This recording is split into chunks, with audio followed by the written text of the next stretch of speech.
so good I can't maneuver. Stay on target. We're too close. Stay on target. Welcome to Blue Harvest. We're going to be talking about everything Star Wars. Specifically today, we're going to be talking about the movie Rogue One. My name's Anthony. I'm Jesse. We're looking to go through a little bit about the international trailer that was released recently. We're also going to talk about the synopsis that dropped for the Catalyst book that's due out a month before Rogue One drops, and just kind of introduce ourselves, talk about a few things that we like out there in the current Star Wars universe, and hopefully you guys like this show. All right. So first off, we got the Rogue One trailer. What were your initial thoughts first time you saw it? You're talking about the Rogue One trailer or the international trailer? Let's go Rogue One trailer first. Well, what I liked about Rogue One's trailer is it showed a darker heroine who seemed to be removed from the Star Wars universe. That she seemed to be out there on her own, not really entangled with the rebellion yet, and they were obviously trying to recruit her. And she ended with that strong line, that's what I do, I rebel, or whatever perfect. that was. And I really liked that tease because it really got me excited for this story. I'm a little bit concerned about the one-off stories. I think the universe is rich and very ripe for them. But I think the Clone Wars series kind of showed that when you move them out of chronological order pretty far, or you make it difficult to follow the overall narrative of Star Wars. You know what? It's funny that you mentioned that because about 2 months ago, I was eating lunch with my aunt and her daughter, and they know I'm a big time Star Wars fan, and so we're sitting there, and my aunt's like, she's 12 years older than me, and she's like, so what's the deal with this Rogue One movie? Like, why are they recasting Rey? And what, I don't understand. Where's all the other people at?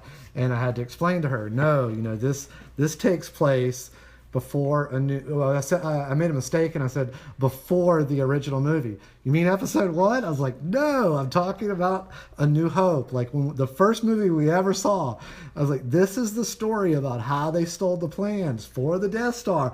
This is the group of people that sacrificed and so on and so on. And she was like, oh, okay. So what's up with Episode 8?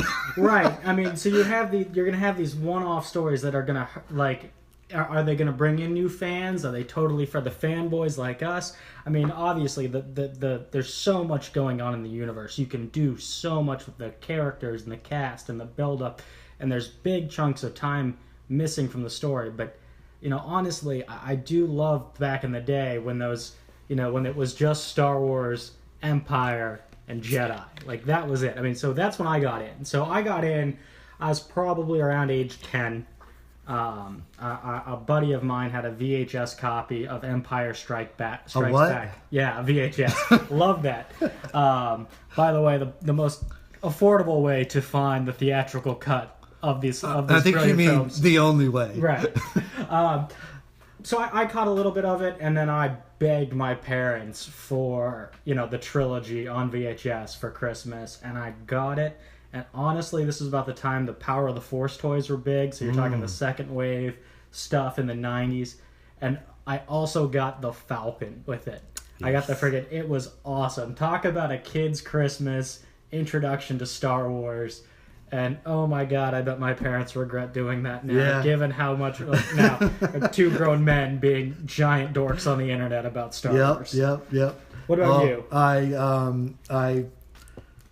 I remember going to the drive-in theater in my hometown to see A New Hope, and I was probably 5 or so, and I remember going to see that, and it probably was it had to be one of the first 4 or 5 movies I ever saw at the theater, and I was just mesmerized. It was like nothing I'd ever seen before. Just fell in love with it instantly, and then the Lucas monster came along with all the toys, and I was hook, line, and sinker. I mean, I had me, my little brother, and my cousin. We were all 3 years apart. between the three of us, we had every single thing there was. Oh my. Yeah, my mom got me the Millennium Falcon that was huge. I had that, and then, my brother had the AT-AT, and or I'm sorry, AT-AT. Right, you can call it an AT-AT. We're still okay with that on this channel. And so then, we just had it all. I had a little Dagobah, little island setup thing. We had a little Hoth. So you had all base. that old Kenner stuff that was just awesome. Yeah, you want to hear the kicker? Yeah. So about the time the prequels came out, and because I pretty much wrote it off, I'll never see anything else Star Wars. And then when the prequels came out, I just kind of got interested in it. Obviously, I was an adult at that point, and so I was like, hey, Mom, Dad, I want to come get all that Star Wars stuff out of the attic. And my mom was like, yeah, we sold that like years ago at a yard sale. Of course. And we're talking about, I don't know if you remember, they used to have these probably 2.5, 3 feet tall Vader, like helmet shoulder piece things, and that you put all the characters in them. Oh, okay, yeah. Yeah, and I had gotcha. it had to be, between me and my brother, it had to be 5 or more of those things full, and all the other things. And I was so bummed, I don't know why. I wasn't like I was playing with the crap, but yeah, but it's still a bit of your childhood. Yeah. But they sold all that. They sold all my G.I. Joe stuff, and then my brother's He-Man stuff, which that was probably a good thing. But yeah, and it's funny because my mother did the same thing. That Falcon got left in some basement or some attic, and we moved, and it didn't come with us. And I, for the life of me, couldn't find a place for it right now, but absolutely loved it. So it's funny that we both kind of jumped into that at the same age frame. But I had you seen science fiction prior to that? Like, do you recall? Because all the documentaries, everyone always says, the real grit of Star Wars was that it was dirty, it was lived in, it wasn't the super clean, future space mutiny looking thing where, it's just everything's monitors and clean and, bright future. If I'm trying to think, because I would have probably been, I want to say I was 5 years old, maybe 6 or so when it came out. Maybe Star Trek was on TV then, right? Yeah. Yeah, so I probably saw that. I had to have seen that. I do remember seeing, some sketchy, low-budget sci-fi movies like on TV. I remember seeing some of those. But probably on the big screen, like legitly done, that Star Wars was probably the first thing. And seriously, like lightsabers? Like what? Seriously? Like those are just... they're amazing, but I gotta double back to the Clerks animated series here. How does it know where to stop? Come on, we're talking about... Have you ever seen, I want to say it's on Discovery Channel, they did a thing, and I don't know the scientist's name. It's the black guy with the big afro, and he's like some astrological physicist or something like that. Neil deGrasse Tyson, or I don't know his name? It might be, but I'm sure you know. Look him up, but I'm sure you know who I'm talking about. But anyway, he basically, it was him, and there was like an Asian guy, and this Asian guy was like showing how it could be made. Okay. Yep, that's him. Yeah, he was on there, and basically they were showing that. Yeah, we look at it like a laser would have no end to where it would go, but there was a way. They were showing that there was a way to almost cap off the length of it. Oh, well, hey, you know what? If we're one step closer to real lightsabers, we're going to have a lot more Dude, ER I would visits. be walking around, open carrying, welding a lightsaber at all times. Well, but come on. I don't think as a country we are ready for lightsabers until we have robotic prosthetics that are on that level, because we're going to have a lot of people missing appendages. The one thing they said... They could make it so that, let's just say it was 3 feet long. They could do that, but they could not make it so that it would, if it was to hit another one, they would just go through each other. They wouldn't clash. They wouldn't clash. Yeah. All right. So, All right. Back to topic now. We got, stay on target. Stay on target. Absolutely. So back to this Rogue One international trailer. I'm a little mixed. I don't follow every ounce of Star Wars news coming out there. You kind of pushed me towards looking at this, and I gotta say, I liked this trailer a lot. I think it expanded from the American trailer, that initial trailer. It brought, there's so much visual to this movie that's appealing. You've got multiple planets, you've got multiple, looks like Imperial facilities that they're going to have to raid or break into or out of, or classic kind of Star Wars. But a big piece that I thought the international trailer hooked me with was that line about the message was transmitted from your father. Yeah, that's huge. And I had kind of had a feeling that there was going to be some stuff with the Ursa family, and that pretty much kind of had confirmed my theory, and that's going to be dove into much more in Catalyst, which we'll get to that. Well, give me a little bit on your theory. Come on, tease it out. All right, my theory is that, based on the Catalyst synopsis, that Galen Erso, which is Mads Mikkelsen, he's the actor. His daughter is Jen Erso, Felicity Jones. So Jen Erso is the recast of Rey, correct? Yeah, that's what I had to explain to my aunt. Yeah, so based on the Catalyst, Galen Erso had some type of a friendship relationship with Krennic, and who's Krennic? Well, they've got him down as director Orson Krennic. Ben Mendelsohn is the actor, and I don't know why they're calling him director, because he's in the white Grand Admiral's outfit, so that's a little bit confusing. But anyway, they have a relationship from the past, and 10 to 15 years ago, when Jen was a little girl, during the Clone War, the Separatists were going to capture them and imprison them.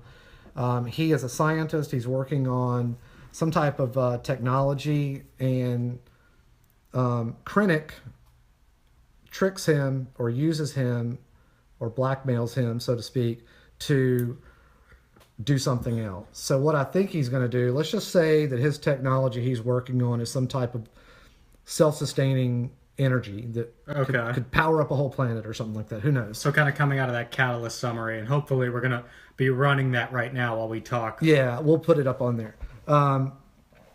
So he's going to make an opportunity for him to continue to work on his science, his project or whatever. And what he's going to do is, I think he's going to find out at some point in time that he was tricked. He's not working on an energy source. He's working on a planet destroyer.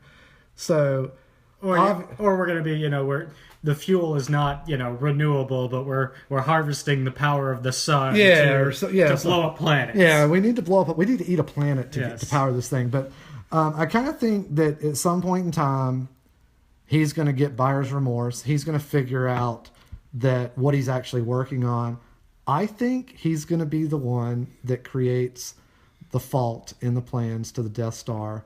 So he's going to create the exhaust port. That's what I honestly, that would actually be really good, and it would tie up how dumb are y'all to create this with an exhaust port that somebody could shoot. Right, we can send a single missile into. Yeah. Once you blow up the grate, once you blow up that. Right.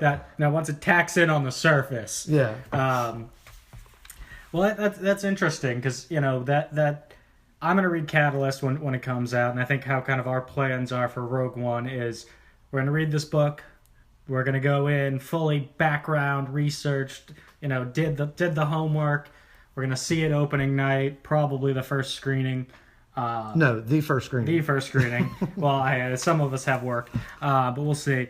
And then my judge for whether or not I love Rogue One, and I'll lay this out right now, is if it makes me want to watch A New Hope immediately. That's a good judge. I mean, I think I'm going to do it no matter what, or try to, because I think a huge piece of this, these one-off stories, is they have to fit. They're going to have to fit in continuity. I'm not going to want to see a lot of errors.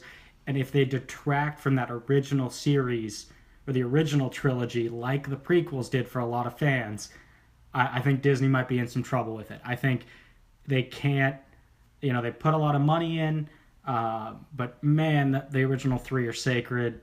Mind you, George Lucas has been rewriting them, injecting more CGI nonsense, constantly thinks he can edit these things over and over again, and heaven forbid we get the theatrical releases on... Han still shot first. Yeah, Han shot first. There's no doubt on that. I mean, you're fundamentally changing. Anyway, don't stay on target. Yeah. All right.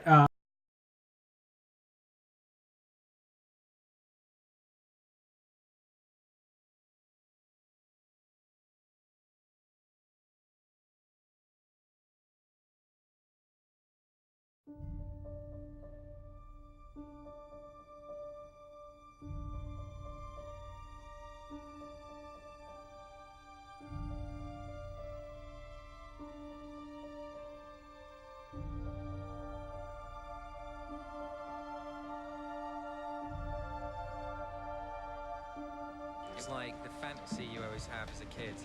Everywhere is an amazing shot with amazing characters.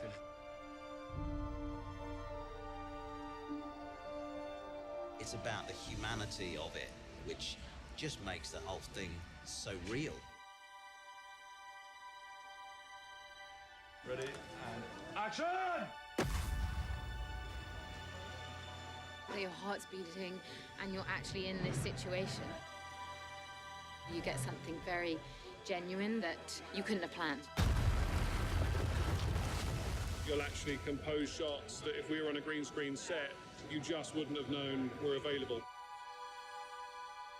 Pressure's so high. Like, we're making a film that's right touching my favorite movie of all time. But then if you're too respectful of it, that you daren't do anything new or different, take a risk, then what are you bringing to the table? X-Wing, X-Wing!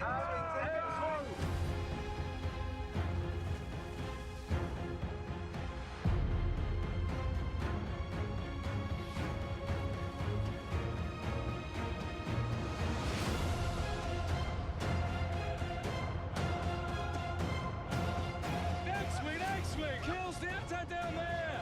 Bang!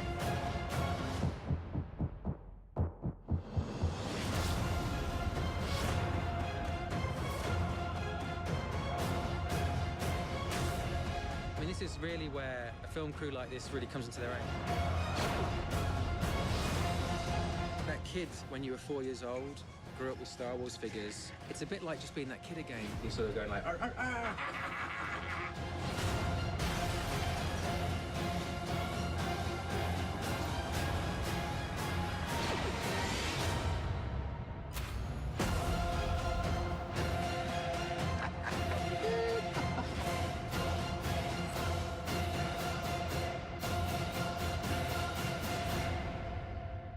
May the Force be with us.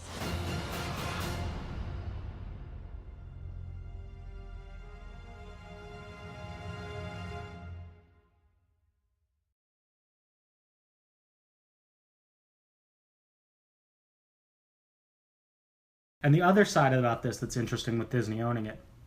So we're getting this Catalyst title, which we'll talk about in a minute. Target. Let's double back to this international trailer.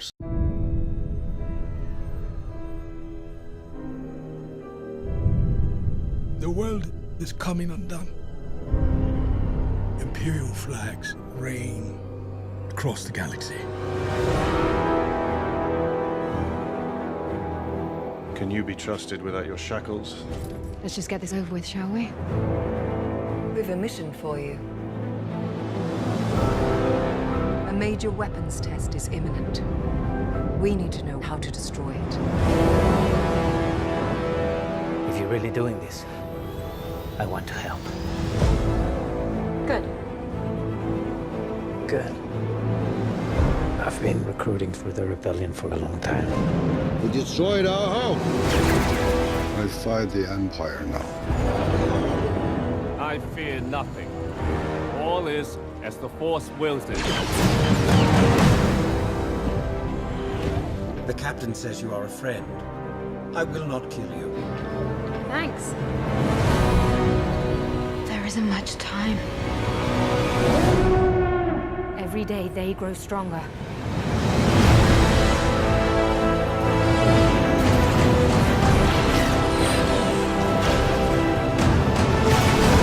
There is a 97.6% chance of failure. He means well.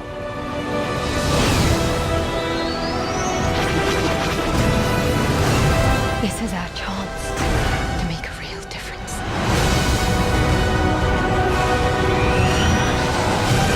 Are you with me? All the way.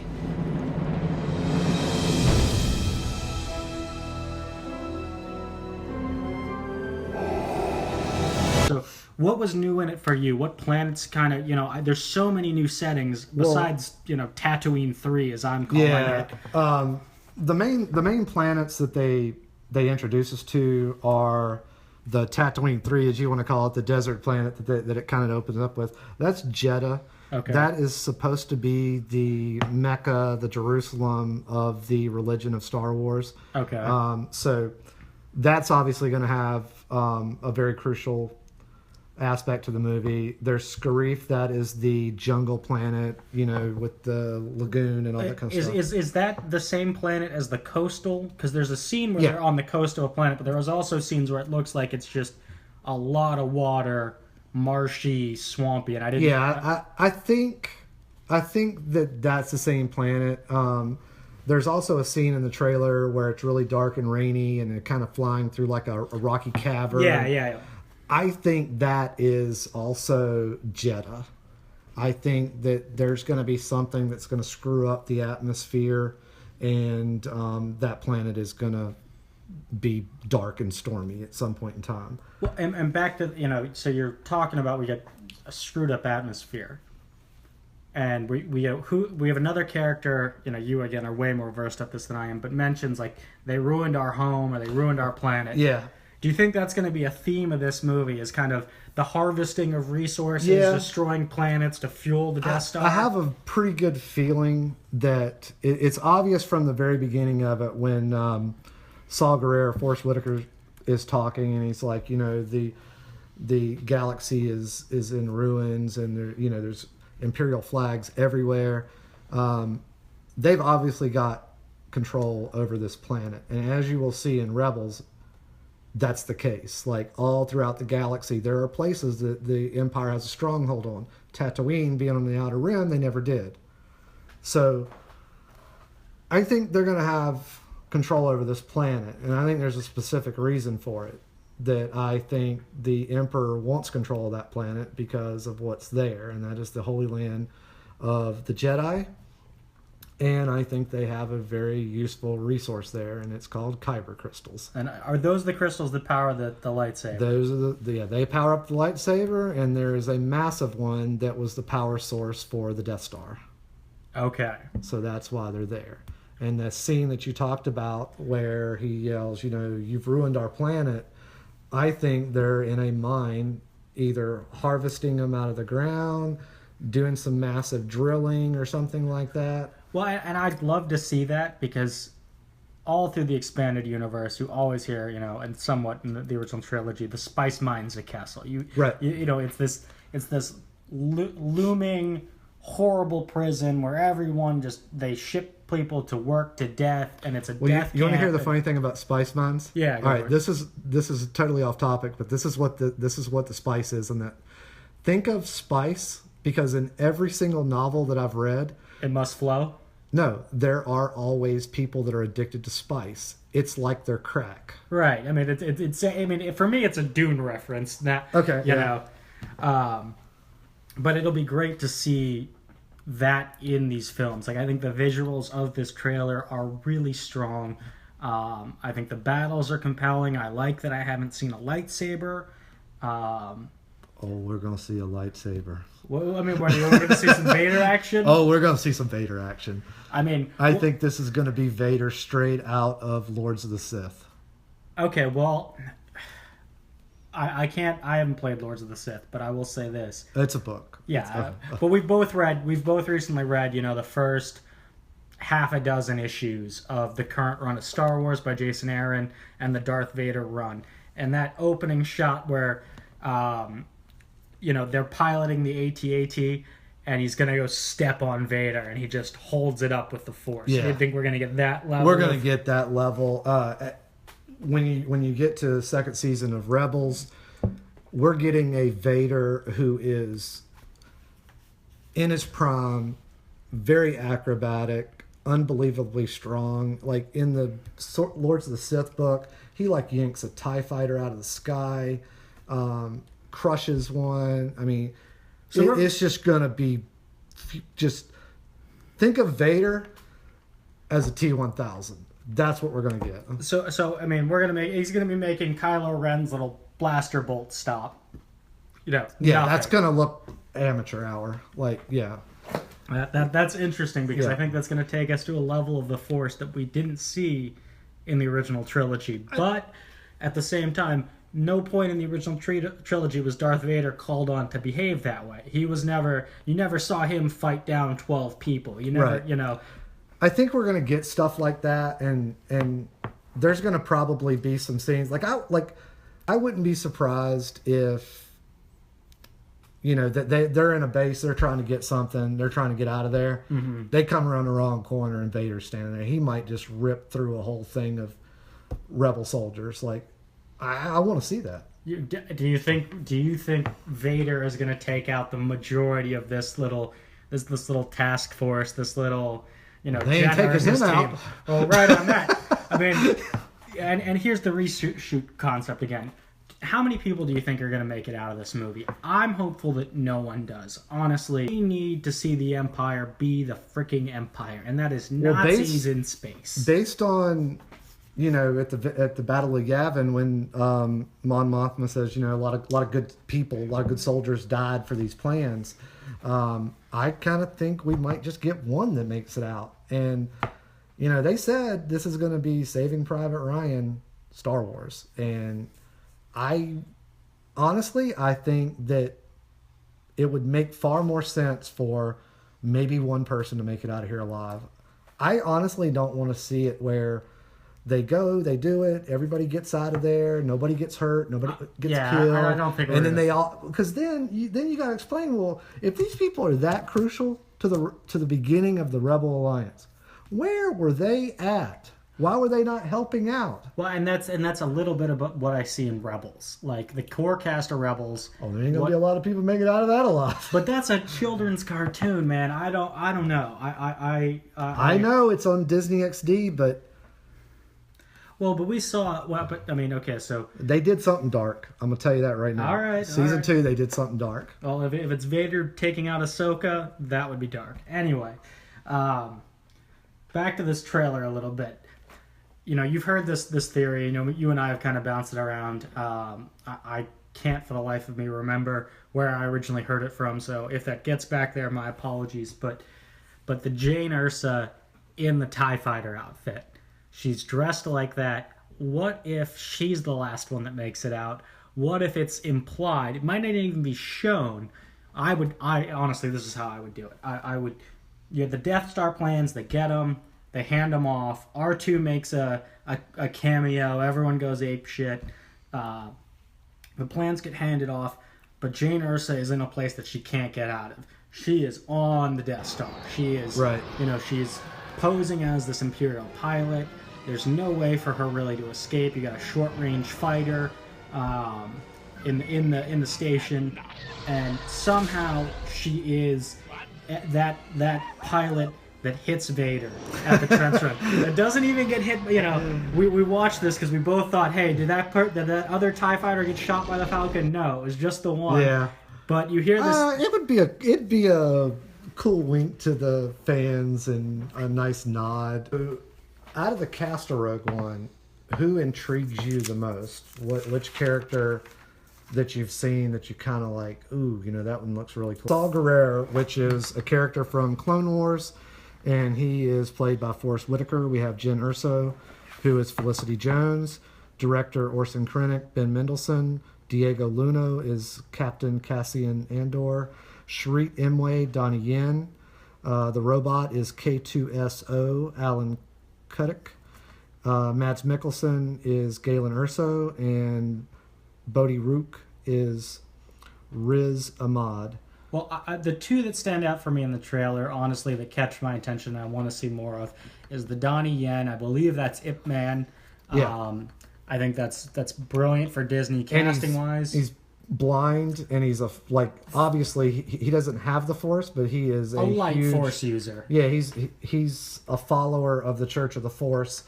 Think something that I think is going to tie in is in Force Awakens. Oh gosh, what was Max Seidow's character's name?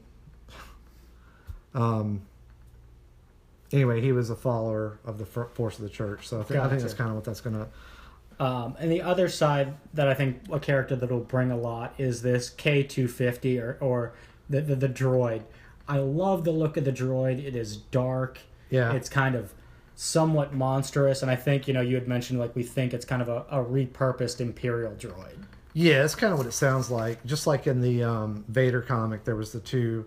the protocol droid, and it wasn't an R2 unit. I don't remember what unit it was, but they were kind of like dark assassins. Right, those little crazy droids. I think he's going to be something like, honestly, I'd like to see him tear some stormtroopers up or something like that. I think that'd be pretty awesome.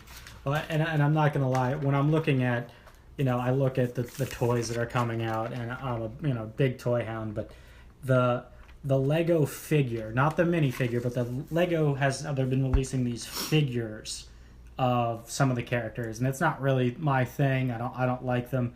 The one they have of the droid, I think it just works because it's pieced together and it has that look of an assembled droid. Yeah, I like the look of it. He's got seems like his arms are longer, gangly looking arms or something. So what about you? What characters do you like, or what's drawing your attention? Honestly, probably Donnie Yen, Shreet Imwe, and Saw Gerrera. Okay. Yeah, those are probably the two. I mean, I think we're gonna get. I mean, Jen Erso. I mean, it's all gonna be about. She's gonna be the focal point, but. I've always been a fan of Forrest Whitaker. I pretty much liked everything I've ever seen him in, and the fact that he's going to be an old rebel from Clone Wars, I like that. I think this movie, there are some people from either Rebels, the original trilogy, or the prequels that would not feel forced, that it would actually feel weird if they were not in there. Who are we talking about? Well, for instance, we already know we get Mon Mothma. Yeah. Okay. We know Mon Mothma and Bail Organa were basically the masterminds behind the rebellion. I mean, Bail Organa is the glue between this whole friggin', the large scale. Jimmy Smits is confirmed for the movie. All right. So he might just be in a scene or a quick little cameo or something like that. Do you think we're going to see Tarkin? We have to see Grand Moff Tarkin. What do you think? I mean, he's either hologram or they digitally redo him. The guy they did in Revenge of the Sith looked really good. That was a really good version of him. Honestly, with movie magic now, and after looking at young Robert Downey Jr. in Civil War. Oh yeah, and Michael Douglas. Yeah, the Michael Douglas Douglas stuff is brilliant, but. I don't think there's anything that's past the realm of possibility. I think it would feel out of place for Tarkin to not be in it. I agree, and especially since we've already seen shots of the Death Star. Yeah. And what do you think about the Emperor? I don't think we need to see a lot of the Emperor. Hologram? Okay, so here's my issue. Okay, now we're getting into the build. Okay, and this is a longer discussion about what order we would show, other people. Let me tell you what I'd like to see. Tell me this would not be a badass scene. Krennic he's obviously gonna fail his mission because they're going to get the plans to the Death Star. Right. Spoiler alert. Sorry. If you haven't seen A New Hope, sorry. If you haven't seen A New Hope, we thank you very much for listening. Tell me this would not be a good scene. Somebody comes and tells Krennic the Emperor wants to see you in his chambers. That I like. just drop that. He opens up the door and there's the Emperor with 2 guards and Vader standing there. Would that be a meeting you'd want to go to? Tell me that would not be a good scene. You're conflicting me. I'm being pulled. I would love to see that scene. You see some wrath. You see some wrath out of the Emperor. I think we need to, if we don't get something of that nature, like a legit real scene with him, hologram. Okay. At least. You know, I mean, it's already made mention in the synopsis. This is Emperor Palpatine's master plan. You know, you're going to mention him in it. He should be in it at some point. I think we should see something of the Emperor. I do. I think it'd feel weird. Now, here's a little nugget when I was doing, getting all this stuff ready. You're familiar with who Warwick Davis is, right? Right. Yeah, so I'm looking through IMDb, just kind of making sure I got everything correct. And I see Warwick Davis, and I'm like, dude, if they put an Ewok in this, I might be a little pissed. Because it didn't have anything. It didn't have Wicket out beside it. It had no character name. And then I was collecting images and doing something, and then I came across it's in the Star Wars scissor reel. They've got this kind of his name's Biston. And he's like shooting a gun out of a right. Yeah, and that's his character. And that's Warwick Davis. That's Warwick Davis. The outfit was identical. Well, and that's the interesting piece because back to the diverse cast, you didn't have a non-humanoid rebel, and I thought that was interesting, and I liked it. And maybe this Warwick Davis character is just that gunner from the Celebration reel. Well, I think he's going to be in it, and I'd have to go back and rewatch the trailers from the other movies, but I can't really think off the top of my head aliens that were in the trailers. But we always have them. Right. It would be weird if they weren't. Like, even if they're on that planet Jeddah, there's a couple scenes they're walking through a market. There's bound to be a couple of somethings. But I meant in this core cast, this platoon that's stealing the SR plans. Yeah, I think we should see the calamari.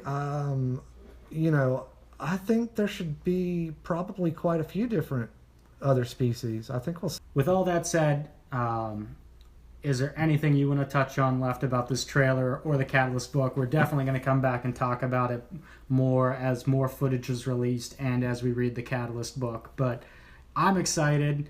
Well, Disney, you own my childhood at this point. Please treat it nicely. Please take my money. That's all I have to say about them. I mean, I have total faith. They know what they're doing. Reshoots, they schedule them in advance so that if they put some stuff together, if the scene doesn't look the way they think it should look, they're going to go back. Hey, we're going to come in for 2 weeks and we're going to hit this, this, this, and this and make it all the way that our initial envision. I have faith in Gareth